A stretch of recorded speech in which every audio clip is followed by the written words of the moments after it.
A 19-year-old cashier watched their manager steal $50 from the register.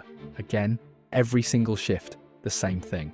$50 to $100 disappeared into the manager's pocket. The cashier said nothing. They needed this job desperately. But then the manager started blaming other employees for the missing money. Good people got fired for theft they didn't commit. The cashier's stomach turned. They knew they had to speak up, so they called corporate, knowing it would probably cost them their job. The manager found out and cut their hours in half, made their life miserable, created a hostile workplace. For 3 weeks, the cashier barely scraped by. Then corporate finished their investigation. The manager was arrested. The evidence was overwhelming. The cashier got promoted to assistant manager with a $5 raise. 6 months later, they were running their own store. People asked why they risked everything to speak up. They said, "Staying quiet would have kept me safe for a moment. Speaking up gave me a career I can be proud of.